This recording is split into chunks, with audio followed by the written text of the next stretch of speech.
Good Thursday, everyone. This is meteorologist Dave Snyder at the National Weather Service with Alaska statewide weather. Low pressure has not changed its position much in the last 24 hours or for the bulk of the week for that matter. Still sitting across Bristol Bay at a powerful 968 millibars and another wave south of that and south of Nikolsky and Unalaska Dutch Harbor at about 965 millibars.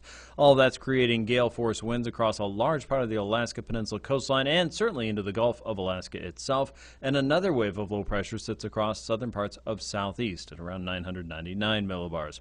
All of this is driving a substantial amount of moisture through the Gulf of Alaska and into the south central coastline, parts of southwest, and certainly southeast where rain is ongoing. Some of that rain is turning to snow around White Pass because of the expectation for 6 to 9 inches of new snow around White Pass. A winter storm warning has been issued for that area along the Klondike Highway, generally above 2,000 feet or so.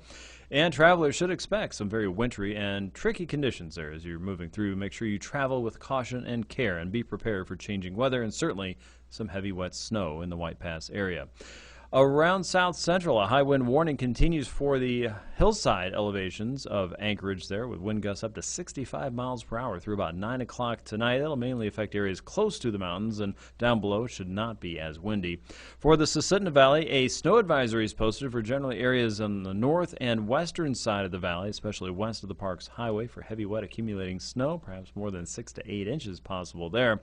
For the mountain areas around the Denali region, a southeasterly wind will make for some strong gusts up to 65 miles per hour tonight and tomorrow. The eastern Alaska range and the passes there looking at wind gusts up to 55 miles per hour, and the Deltana and Tanana Flats region looking at gusts up to 45 miles per hour. This will make for some warmer conditions across parts of the middle Tanana Valley and surrounding areas, maybe some brief opportunities for some freezing rain, but it does look like once the wind shuts off, the snow will pass through.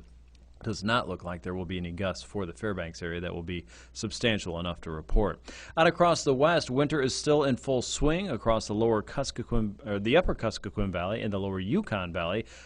Winter weather advisories continue for accumulating snow and some potential for some light freezing rain. A high surf advisory is in effect for the St. Lawrence Island and the Bristol Bay coastline as high surf could be breaking up to 13 feet off the shoreline. With Alaska's statewide weather, this is meteorologist